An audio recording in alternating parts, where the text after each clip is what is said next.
Hello everyone, I welcome you all to our YouTube channel decoding NCERT. इस YouTube channel के ऊपर हम लोग एनसीईआरटी को डिकोड करने वाले हैं। क्लास 10th की जो एनसीईआरटी है और अभी के लिए हम सिर्फ एसएसटी के ऊपर फोकस करेंगे। फॉर नाउ जो एसएसटी जो सब्जेक्ट है उसके सिलेबस को कंप्लीट करने की कोशिश करेंगे। तो बिना किसी देरी के हम लोग शुरू करते हैं। आपका मैं थोड़ा सा ब्रीफ दे देता हूँ। जो एसएसटी का जो सिलेबस है क्लास 10th का, इस सिलेबस के अंदर 4 बुक्स हैं। ठीक है, आपको एक हिस्ट्री की बुक मिलेगी, इसके अंदर एक इकोनॉमिक्स की बुक है, देन आपको जियोग्राफी और फाइनली पॉलिटी। तो क्लास 10th की जो एनसीईआरटी है, एसएसटी का जो पूरा सिलेबस है वो 4 किताबों का कंप्राइज है। इस चारों बुक का जो वेटेज है, वेटेज मीन्स कि कितने मार्क्स के क्वेश्चन आने वाले हैं।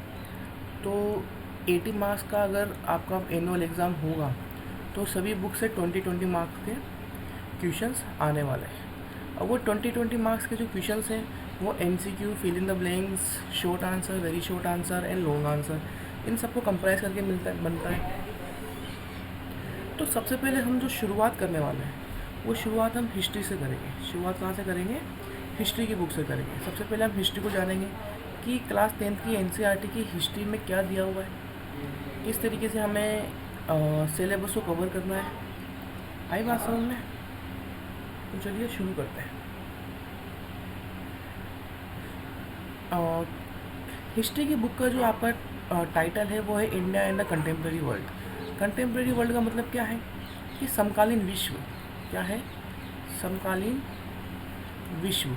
समकालीन विश्व का मतलब कि भारत में जो हो रहा है और भारत के साथ साथ पूरे विश्व में क्या हो रहा है। ठीक है, भारत में हो रहा है, भारत में कुछ ना कुछ घटनाएं हो रही है, कुछ ना कुछ प्रोसेस हो रहे हैं, कुछ ना कुछ इवेंट्स हो रहे हैं। भारत की इकोनॉमिक्स क्या है, भारत में इंडस्ट्रियलाइजेशन हो रहा है कि नहीं हो रहा, ग्लोबल वर्ल्ड किस तरीके से बन रहा है। ठीक है, तो कुछ इवेंट्स हैं, कुछ प्रोसेसेस हैं, यही सब चीज़ें हैं जो चलती हैं और किस तरीके से अपन उसको समझने की, किस तरीके से होता है उसको समझने की कोशिश करेंगे। ठीक है, तो क्लास 10th की जो एनसीईआरटी है, इसकी जो हिस्ट्री की बुक है, ये बुक आपकी वर्ल्ड हिस्ट्री है। ठीक है, इसमें अपन मेनली फोकस वर्ल्ड हिस्ट्री के ऊपर करेंगे। ठीक है, चलो शुरू करते हैं। कंटेंट के अंदर अपन को इसमें 3 सेक्शन देखने को मिलते हैं। सेक्शन 1 जो है वो इवेंट और प्रोसेसेस है। इसमें आपके टोटल 8 चैप्टर्स हैं। 3 सेक्शन मिला के टोटल कितने चैप्टर्स हैं? 8। इसमें आपके 3 चैप्टर्स हट चुके हैं।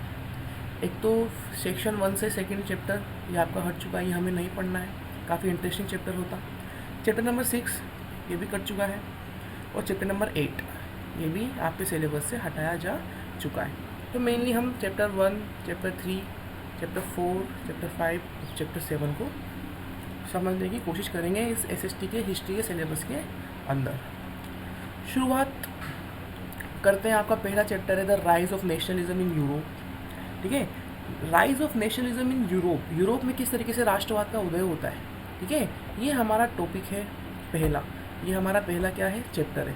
तो मैं आपको ब्लैंक पेज पे ले जाता हूँ और समझाने की कोशिश करता हूँ कि मतलब क्या है। ठीक है, पहला चैप्टर में हमें क्या पढ़ना है, यूरोप के अंदर हो क्या रहा है। पहला चैप्टर है जिसका टॉपिक है द राइज ऑफ, जिसका टाइटल है the rise of nationalism in Europe. अब यूरोप के अंदर 18th और 19th सेंचुरी के अंदर किस तरीके से राष्ट्रवाद का अपन को उदय होते हुए देखने को मिलता है। ठीक है, तो सबसे पहले अपन समझेंगे कि नेशनलिज्म होता क्या है। नेशनलिज्म होता क्या है? नेशनलिज्म को हिंदी में बोलते हैं राष्ट्रवाद। ठीक है, अपना राष्ट्र जो है उसको लेकर एक फीलिंग का होना नेशनलिज्म कहलाता है। ठीक है, नेशनलिज्म 2 वर्ड से मिलकर बना हुआ है, एक तो नेशन और एक ISM मीन्स फीलिंग। ठीक है, तो वो एक पहले, चलो इसको थोड़ा ब्रीफली समझते हैं। ठीक है, थोड़ा डिटेल में जाके समझते हैं कि जैसे ये पूरा आपको यूरोप देखने को मिलता है। ठीक है, यूरोप के अंदर क्या है कि डिफरेंट डिफरेंट किंगडम्स हुआ करते थे, ठीक है। और जो रीजन्स थे वो किसी न किसी किंगडम के अंडर में आया करते थे, किसी न किसी रीजन के अंडर में आया करते थे। तो ये लोग हैं, इनका कल्चर अलग हुआ करता था, ठीक है। इनकी एथनिसिटीज़ अलग हुआ करती थी, इनकी लैंग्वेजेस डिफरेंट हुआ करती थी, इनका पहनावा अलग हुआ करता था, कस्टम्स अलग हुआ करते थे, ठीक है। तो ये जो डिफरेंट कल्चर के जो लोग थे ये किसी न किसी किंगडम के अंडर में आया करते थे। तो किस तरीके से ये लोग, इन लोगों के अंदर नेशनलिज्म का इमर्ज देखने को मिलता है और किस तरीके से ये अपने आप को आज़ाद कराते हैं, ठीक है। अपने आप को ये लोग फ्री करवाते हैं, जिस भी डायनेस्टीज़ के, जिस भी किंगडम्स के अंडर में ये लोग आया करते थे। तो उसका उदय किस तरीके से अपन को देखने को मिलता है, ठीक है, यूरोप के अंदर। कहाँ पर? यूरोप के अंदर। पहला चैप्टर जो है वो पूरा यूरोप सेंट्रिक है। सेकेंड चैप्टर में अपन किसके बारे में पढ़ेंगे? इंडिया के बारे में पढ़ेंगे। किसके बारे में पढ़ेंगे? इंडिया के बारे में, कि इंडिया के अंदर राष्ट्रवाद की शुरुआत कहाँ से होती है, किस तरीके से होती है, क्या क्या घटनाएं होती है, ठीक है। चैप्टर जो आपका सेक्शन 1 है, उस सेक्शन 1 का हेडिंग ही यही है, ठीक है। क्या है? Event and processes.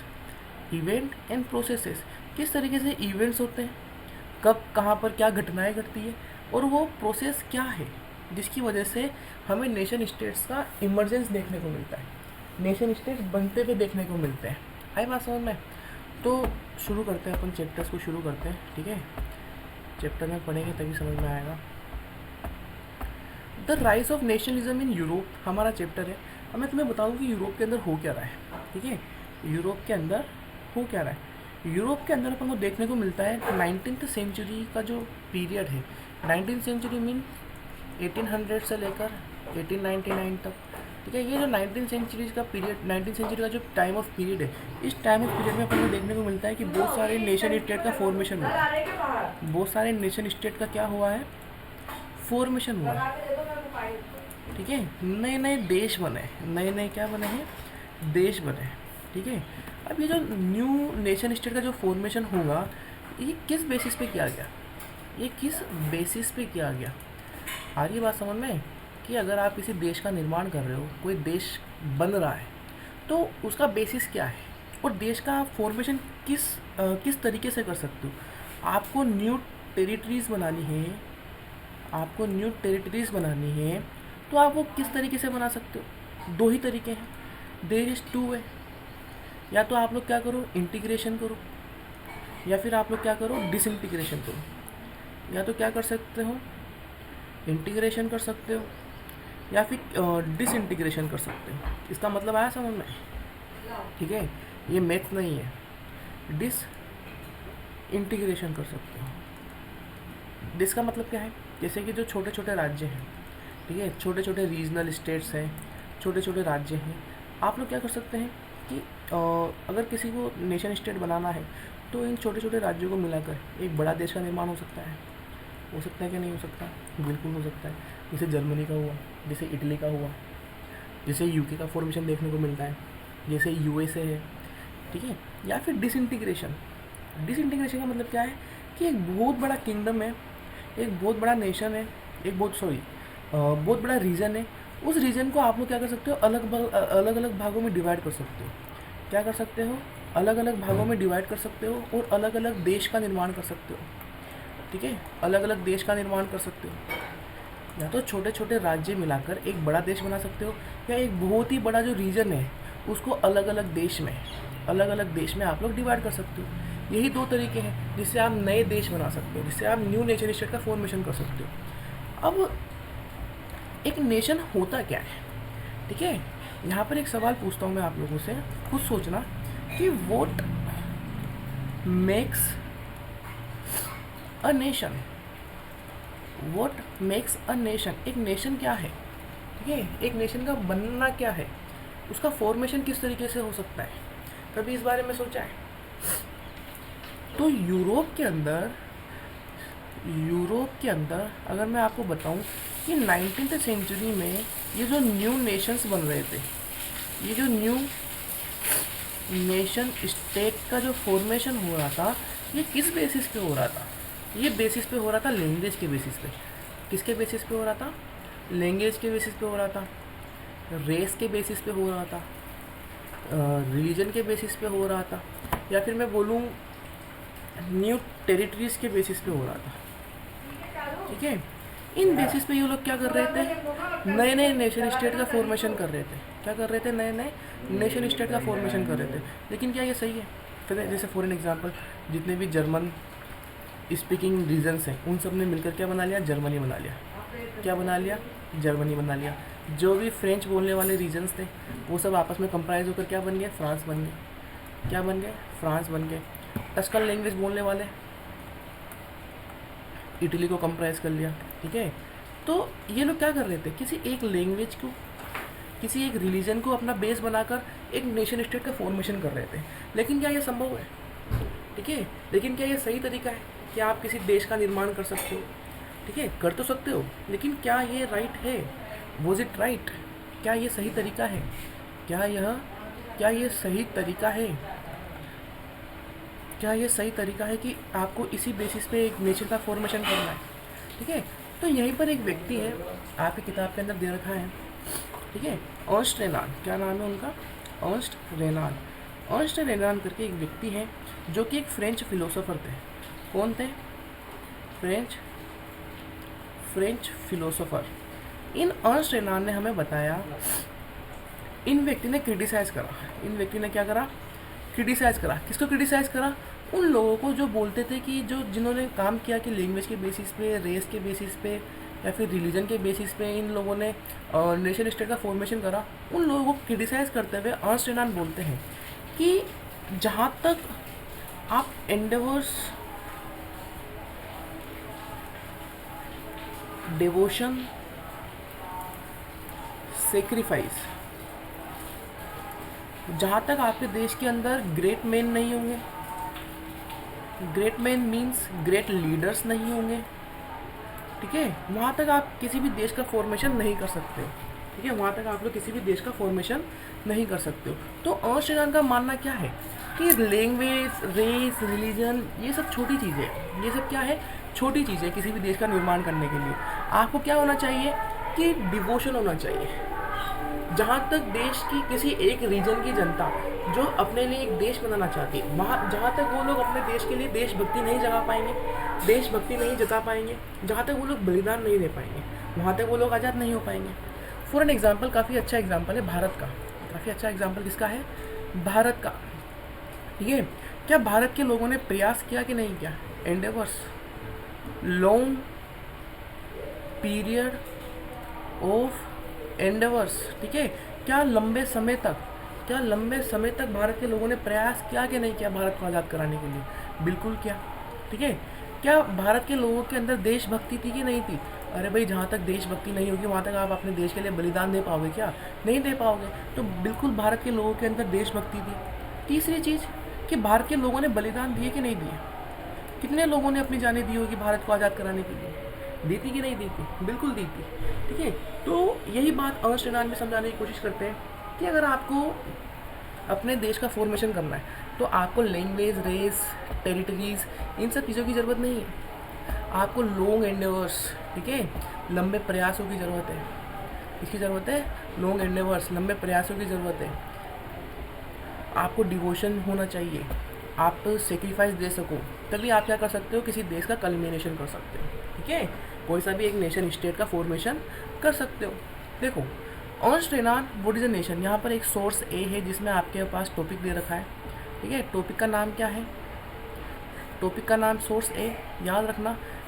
यहाँ पे क्वेश्चन बन सकता है, MCQ का क्वेश्चन बन सकता है, फिल इन द ब्लैंक्स का क्वेश्चन बन सकता है, शॉर्ट आंसर क्वेश्चन बन सकता है। ठीक है, तो Ernest Renan what is a nation, भाई एक नेशन क्या होता है किसके अकॉर्डिंग? अर्नस्ट रेनान के अकॉर्डिंग। तो इस लेक्चर के अंदर ये जो लेक्चर दिया गया था यूनिवर्सिटी ऑफ सोरबोन इन 1882, ठीक है, याद रखना 1882 के अंदर लेक्चर दिया गया था। लेक्चर किसके द्वारा दिया गया था? अर्नस्ट रेनान के द्वारा दिया गया था। कहाँ पर दिया गया था? यूनिवर्सिटी ऑफ सोरबोन में दिया गया था। कहाँ दिया गया था? यूनिवर्सिटी ऑफ सोरबोन में। तो ये जो अर्नस्ट रेनान थे ये एक फ्रेंच फिलोसोफर थे, ठीक है। ये क्या थे, एक फ्रेंच फिलोसोफर थे। Outline hit understanding of what makes a nation. तो इन्होंने समझाया कि एक नेशन क्या होता है, इन्होंने समझाया कि एक नेशन क्या होता है। The lecture was subsequently published as a famous essay entitled क्वेस्ट के क्यों nations what is a nation, ठीक है। तो इन्होंने जो वहाँ पर लेक्चर दिया ना तो उसको पब्लिश भी किया गया, और पब्लिश किस नाम से किया गया कि एक नेशन क्या होता है।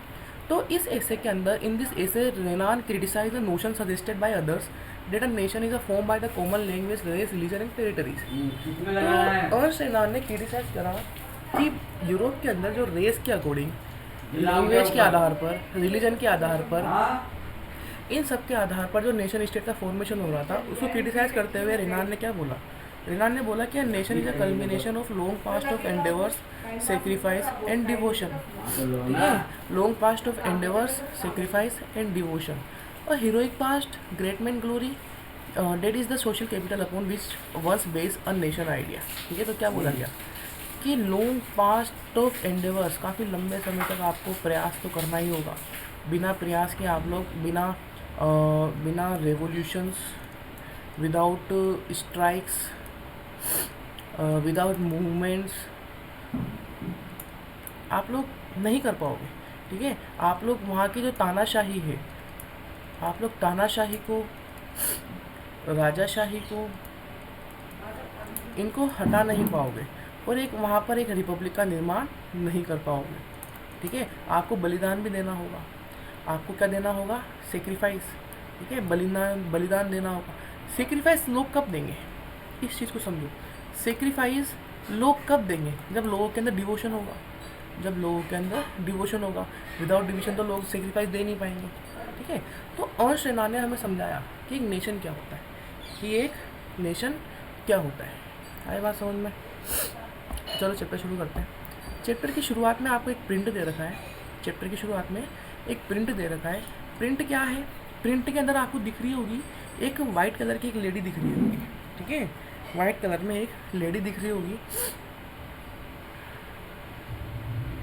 एक सेकेंड, हाँ, ठीक है। ये जो वाइट कलर की जो लेडी है ये है स्टैचू ऑफ लिबर्टी। ये क्या है, स्टैचू ऑफ लिबर्टी। लिबर्टी का मतलब, लिबर्टी का मतलब है आज़ादी। लिबर्टी का मतलब क्या होता है, आज़ादी। और आपको यहाँ पर बहुत सारे लोग एक जुलूस निकालते हुए दिख रहे होंगे, ठीक है। एक लंबी कतार में बहुत सारे अलग अलग पहनावा पहन रखा है, अलग अलग भाषा बोलने वाले लोग हैं, अलग अलग रीजन्स के लोग हैं। कैसे पता चला अलग अलग रीजन्स के लोग हैं, देखो इनके हाथ में झंडे अलग अलग हैं, ठीक है, इनके हाथ में फ्लैग्स अलग अलग है। तो ये अलग अलग जो फ्लैग्स हैं ये क्या दर्शा रहे हैं, ये क्या दर्शा रहे हैं कि ये अलग अलग कल्चर को दर्शा रहे हैं, अलग अलग रीजन्स को दर्शा रहे हैं, ठीक है। और ऊपर आपको क्राइस्ट दिख रहे होंगे, क्रिश्चियन लोगों के भगवान दिख रहे होंगे, ठीक है, एंजल्स दिख रहे होंगे आप लोगों को। तो ये जो प्रिंट है, ये प्रिंट हमें क्या दर्शाने की कोशिश कर रहा है, ये हमें दर्शाने की कोशिश कर रहा है कि ये जो अलग अलग रीजन्स के जो लोग हैं ना, ये लोग स्टैचू ऑफ लिबर्टी के सामने से गुजर रहे हैं। ये अलग अलग जो रीजन्स के लोग हैं, अलग अलग कल्चर जो है इनका, अलग अलग लैंग्वेज जो है, तो ये स्टैचू ऑफ लिबर्टी के सामने से गुजर रहे हैं और अपने आप को आज़ाद फील करवा रहे हैं। अपने आप को क्या फील करा रहे हैं कि हम लोग क्या है, आज़ाद हैं। किससे आज़ाद हैं, या तो तानाशाही से या फिर मोनार्कियल, एब्सोल्यूट मोनार्कियल सिस्टम से, ठीक है। तो इनसे हम लोग क्या है, कम्प्लीटली फ्री हो चुके हैं। यहाँ पर आपको टुकड़े दिख रहे होंगे, ठीक है, shattered remains of monarchial institutions. यहाँ पर आपको क्या दिख रहे हैं, रिमेन्स दिख रहे हैं, भाई टुकड़े दिख रहे हैं ना यहाँ पर, ठीक है। यहाँ पर क्राउन दिख रहा है, ठीक है, यहाँ पर बड़ी बड़ी बिल्डिंग से टुकड़े आप लोगों को दिख रहे होंगे। तो ये क्या दर्शा रहा है कि हम लोग मोनार्की जो थी, जो राजाशाही जो हुआ करती थी, उसको कम्प्लीटली हम लोग डिस्ट्रॉय कर चुके हैं, और अब हम लोग क्या बनाना चाहते हैं, एक डेमोक्रेटिक कंट्री बनाना चाहते हैं। क्या बनाना चाहते हैं, डेमोक्रेटिक कंट्री बनाना चाहते हैं। तो यही सब यूरोप के अंदर हो रहा था, ठीक है। ये जो प्रिंट है, ये प्रिंट बनाया गया था फ्रेडरिक सोरियो के द्वारा 1848 के अंदर, ठीक है। A French artist prepared a series of 4 print visualising his dream of a world made up of democratic and social republic as he called them. तो उस फ्रेडरिक सोरियो ने 1848 के अंदर 4 प्रिंट बनाए। कितने प्रिंट बनाए, 4 प्रिंट बनाए। उस 4 प्रिंट के अंदर फ्रेडरिक सोरियो ने दर्शाया अपने ड्रीम को, ठीक है। किसको दर्शाया, अपने ड्रीम को। उसका ड्रीम क्या था कि पूरी जो दुनिया है ना, पूरी जो दुनिया है वहाँ हर जगह क्या आ चुकी है, अब डेमोक्रेटिक गवर्नमेंट आ चुकी है, ठीक है, डेमोक्रेसी आ चुकी है या फिर रिपब्लिक सिस्टम आ चुका है। किस तरीके से, पहले अगर मैं बात करूँ आपको, तो पूरे विश्व के अंदर, पूरे वर्ल्ड के अंदर जितने भी अलग अलग रीजन्स थे वहाँ पर डायनेस्टीज़ रूल किया करती थी। क्या रूल किया करती थी? डायनेस्टीज़ रूल किया करती थी अलग अलग। जैसे पूरे यूरोप का मान लो, तो यूरोप के अंदर आपको ओटोमन एम्पायर दिख जाएगा, ऑस्ट्रियन एम्पायर दिख जाएगा, ठीक है, बर्मन डायनेस्टीज दिख जाएगी आप लोगों को। तो अलग अलग रीजन पे अलग अलग बड़े बड़े किंगडम्स दिख जाएंगे। उन किंगडम्स के अंदर जो है ना, उन किंगडम्स के अंदर आपको डिफरेंट कल्चर के लोग, डिफरेंट लैंग्वेज बोलने वाले लोग, डिफरेंट रेस के लोग, डिफरेंट एथनिसिटी, ठीक है, ये डिफरेंट कल्चर जो है इनका, ये लोग आपको पा जाएंगे एक ही किंगडम के अंदर, एक ही किंगडम के अंदर, ठीक है। तो ये जो अलग अलग कल्चर के लोग हैं ना, ये लोग अपने आप को आज़ाद कराने की कोशिश करेंगे। किससे? इस किंगडम से, ठीक है। किंगडम मीन्स मोनार्कियल गवर्नमेंट से, जहाँ पर क्या होता है, किसी एक राजा का हाथ होता है, किसी एक राजा के पास सत्ता होती है, पावर होती है, और वो जो राजा है वो एब्सोल्यूट होता है। वो कैसा होता है? एब्सोल्यूट। एब्सोल्यूट का मतलब क्या होता है कि वो उसकी पावर में वो जैसा चाहे वैसा उस अपनी पावर को इस्तेमाल कर सकता है। मतलब उसके पास कोई रिस्ट्रिक्शंस नहीं होती। क्या नहीं होती? रेस्ट्रिक्शंस नहीं होती, कुछ भी बाधाएं नहीं होती उसकी पावर में। समझ रहे हो इस चीज़ को? तो उस तानाशाह से या फिर उस मोनार्क से, उस राजा से जो क्या कर रहा है, अलग अलग कल्चर के लोगों को अपने किंगडम के अंदर दबा कर रख रहा है, तो ये अपने आप को आज़ाद कराने की कोशिश करेंगे, ठीक है। और पूरे देश में क्या लाने की कोशिश करेंगे? डेमोक्रेटिक गवर्नमेंट लाने की कोशिश करेंगे, ठीक है। ये चल रहा था कहाँ पर? यूरोप के अंदर। The first print of the series show the people of the Europe and America, men and women of all ages and social classes marching in a long train and offering the homage to the Statue of Liberty as pass by, ठीक है। As you would recall artist of the time in the French Revolution personified liberty as a female figure, ठीक है। क्या बात बोली गई है कि जहाँ तक आपको याद है, तो स्टैच्यू ऑफ लिबर्टी एक फीमेल फिगर है। स्टैच्यू ऑफ लिबर्टी क्या है? एक फीमेल फिगर है। तो जो रेवोल्यूशनरीज थे फ्रांस के अंदर, उन लोगों ने स्टैच्यू ऑफ लिबर्टी को एक फीमेल फिगर बनाने की कोशिश करी, ठीक है, एक फीमेल के रूप में दर्शाने की कोशिश करी है। देखो, जहाँ पर भी आपको देखने को मिलेगा कि हम लोग क्या करेंगे, जैसे इन लोगों ने क्या करा, ठीक है, ये जो स्टैच्यू ऑफ लिबर्टी है, तो फ्रांस रेवोल्यूशनरीज ने स्टैच्यू ऑफ लिबर्टी को एक लेडी का फॉर्म दिया। किसका फॉर्म दिया? एक महिला का फॉर्म दिया। उसके बाद आप लोगों को देखने को मिलेगा कि जब नेशन स्टेट का फॉर्मेशन होगा,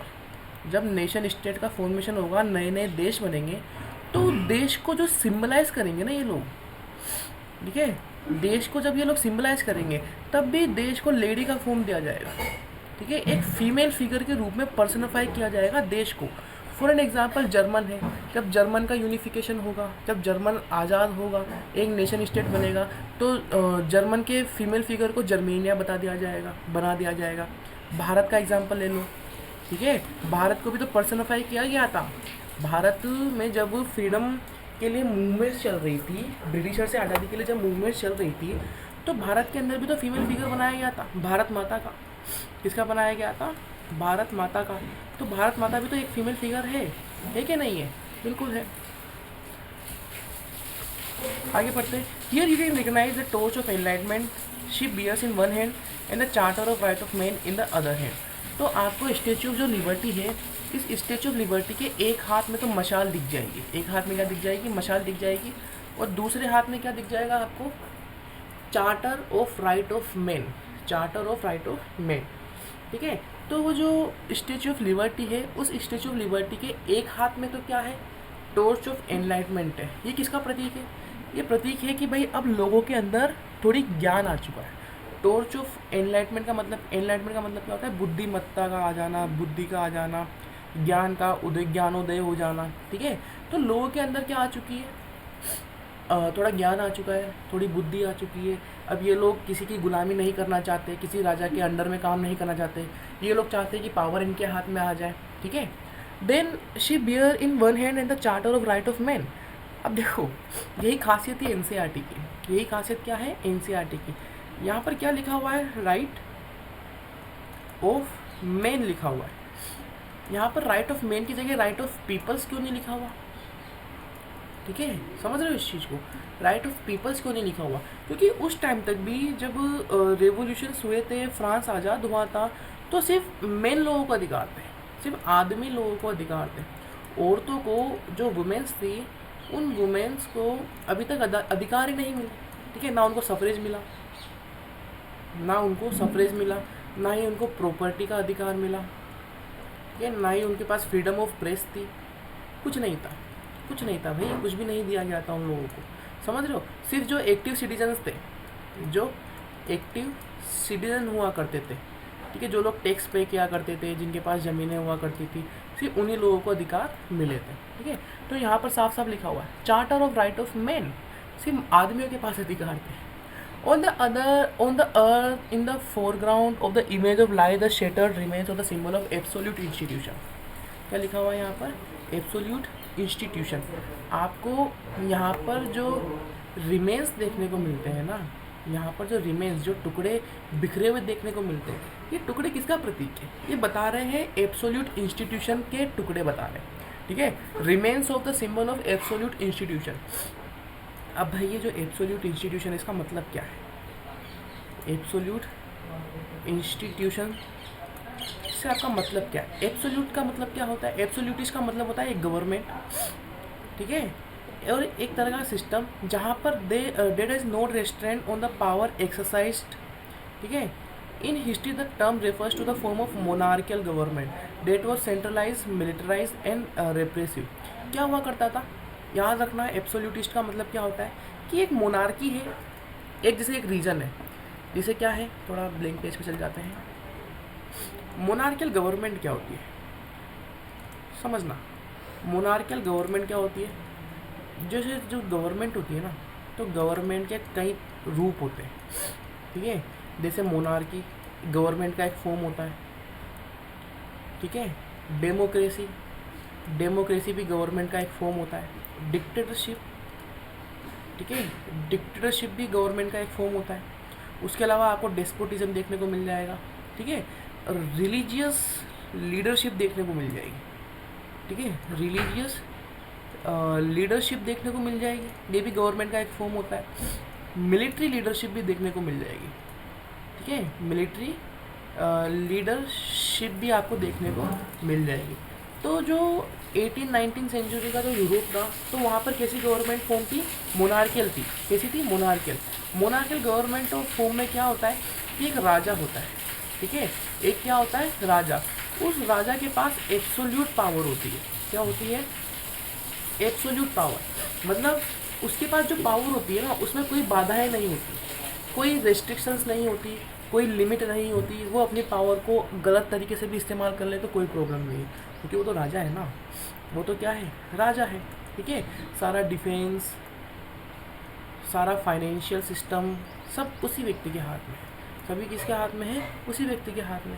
तो ये जो मनमाना, क्या बोलेंगे, एब्सोल्यूट को मनमाना। ठीक है, तो ये मुझे मनमानी गवर्नमेंट थी ना, ये जो मनमानी गवर्नमेंट थी, इसके टुकड़े अपन को देखने को मिलते हैं उस फिगर के अंदर। In Sorrieu in vision, utopian vision, the people of world are group as a distinct nation identify through their flags and nation costume. ठीक है, तो सोरियो का जो यूटोपियन विजन था, यूटोपियन का मतलब क्या होता है? एक आदर्श विजन जो वास्तव में सच ना हो। ठीक है, people of the world are grouped as distinct nations identify through their flags and nation costume. तो यहाँ पर जितने भी जो लोग हैं ना, ये जितने भी आपको यहाँ इतनी बड़ी कतार में जो लोग दिख रहे हैं, ये जो जनता है, ये अलग अलग देश को रिप्रेजेंट कर रही है। इनके फ्लैग्स अलग अलग हैं। आप लोग किसी देश के व्यक्ति को कैसे पहचानोगे? उसके कॉस्ट्यूम से पहचानोगे, या फिर उसके फ्लैग से पहचानोगे, या उनके कल्चर से भी पहचान सकते हो, उनकी लैंग्वेज से पहचान सकते हो। ठीक है, यही तो उनकी पहचान है। अपन भारतीय हैं, अपन भारत के लोगों की पहचान क्या है? अपना फ्लैग, ठीक है, अपना कल्चर। आ रही बात समझ में? We pass the Statue of Liberty are the United States and the Switzerland which by this time are already nation state.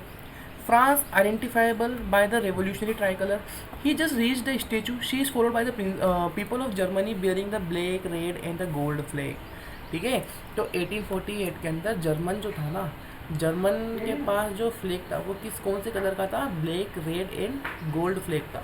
ठीक है, आप फोटो के अंदर देखो कि ये वाला जो फ्लैग है ना, ये फ्लैग किसको दर्शा रहा है? जर्मन को दर्शा रहा है। किसको दर्शा रहा है?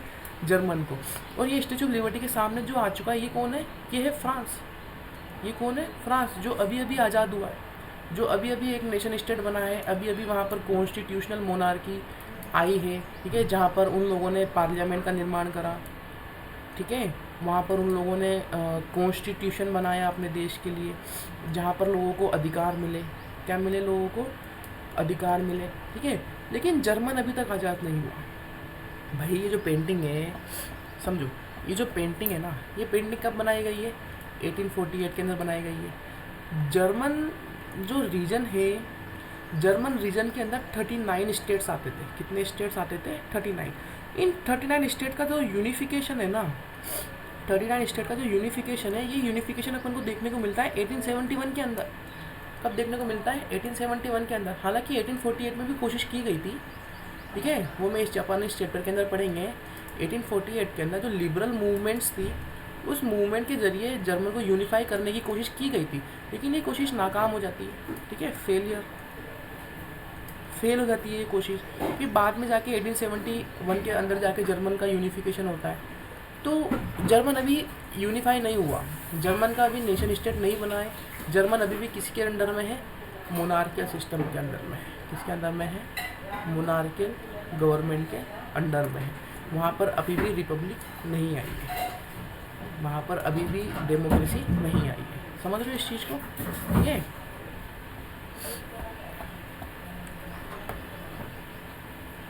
The flag the carry is an expression of liberal hopes. In 1848, unified the numerous German-speaking principality into a nation-state under the democratic constitution. Following the German people are the people of Austria, Kingdom of Two Sicilies, Lombardy, Poland, England, Ireland, Hungary and Russia. ठीक है, तो German के बाद अपन को kingdom of Sicilies देखने को मिलते हैं, ऑस्ट्रिया के लोग देखने को मिलते हैं। Kingdom of the two Sicilies Italy का पार्ट हुआ करता था। किसका पार्ट हुआ करता था? इटली का। लोम्बार्डी वाला जो हिस्सा है, ये ऑस्ट्रियन एम्पायर के अंडर में आया करता था। From the heavens about the Christ saints and the angel gaze upon the scene. तो परियाँ, एंजल्स मतलब परियाँ, सेंट मतलब संत, और क्राइस्ट इन क्रिश्चियन लोगों के भगवान। तो ये लोग क्या कर रहे हैं? Gaze upon the scene. तो जो लोग अलग अलग रीजन, अलग अलग कल्चर के लोग स्टैचू ऑफ लिबर्टी के सामने से जब गुजर रहे थे, तो उनको आशीर्वाद देने के लिए उनके भगवान भी वहीं पर थे। They have been used by the artist to symbolise fraternity among the nation of the world. This chapter will deal with many of the issue visualising the Sorrieu. ठीक है, इस चैप्टर के अंदर अपन इन्हीं सब जो इश्यूज़ थे, इश्यूज़ क्या थे कि लोगों को क्या चाहिए? फ्रीडम चाहिए, लोगों को इक्वलिटी चाहिए, लोगों को एक नेशन स्टेट का फॉर्मेशन चाहिए, लोगों को डेमोक्रेटिक गवर्नमेंट चाहिए, वो मोनार्कियल गवर्नमेंट के अंडर में नहीं रहना चाहते। तो ये जितने भी इश्यूज़ थे ना, जो विजुअलाइज करे किसने? सोर्यू ने। तो इस चैप्टर में अपन उन्हीं सब क्वेश्चंस के आंसर ढूंढने की कोशिश करेंगे और वही चीज़ें समझने की कोशिश करेंगे। ठीक है, during the 19th century nationalism emerge as a force which brought about sweeping changes in the political and the mental world of the Europe. Political changes, ठीक है। अब पॉलिटिकल चेंजेस का मतलब क्या है? यूरोप के अंदर 19th सेंचुरी के बाद, 19th सेंचुरी में अपन को पॉलिटिकल चेंजेस देखने को मिलते हैं, कुछ ना कुछ पॉलिटिकल बदलाव देखने को मिलते हैं। किस तरीके से बदलाव देखने को मिलेंगे पॉलिटिकल? पहले जो था मोनार्कियल था, ठीक है। अब मोनार्कियल गवर्नमेंट के अंदर लोगों को ना तो अधिकार मिलेंगे, ठीक है, ना लोगों को अधिकार मिलेंगे, ना लोगों को फ्रीडम मिलेगी, ना ही इक्वलिटी मिलेगी। लेकिन जब मोनार्कियल सिस्टम को हटाया जाएगा और उसकी जगह क्या लाया जाएगा? पॉलिटिकल सिस्टम लाया जाएगा, डेमोक्रेटिक गवर्नमेंट लाई जाएगी। क्या लाई जाएगी? डेमोक्रेटिक गवर्नमेंट लाई जाएगी। तो वहाँ पर लोगों को अधिकार भी मिलेंगे, ठीक है, वहाँ पर लोगों को सफरेज मिलेगा, वहाँ पर लोगों को आप लोग देखोगे कि प्रॉपर्टी खरीदने का अधिकार मिलेगा। मिलेगा कि नहीं मिलेगा? बिल्कुल मिलेगा। तो ये सब बदलाव अपन को देखने को मिलेंगे यूरोप के अंदर। The end result of this changes was the emergence of the nation state, ठीक है, in the place of multi national dynastic empires in Europe. तो यूरोप के अंदर जितने भी मल्टी डायनेस्टिक एम्पायर्स हुआ करते थे, बड़े बड़े एम्पायर हुआ करते थे, एक रीजन के अंदर अलग अलग एम्पायर रूल कर रहे हैं, एक रीजन के अंदर अलग अलग एम्पायर रूल कर रहे हैं। फॉर एन एग्जाम्पल मैं आपको समझाऊँ कि जैसे जो जर्मन है, जर्मन में 39 स्टेट्स हुआ करते थे। कितने स्टेट्स हुआ करते थे? 39 स्टेट्स। जर्मन जो रीजन है उसमें 39 स्टेट्स हुआ करते थे। उसमें सबसे बड़ा स्टेट था प्रूसिया, ठीक है।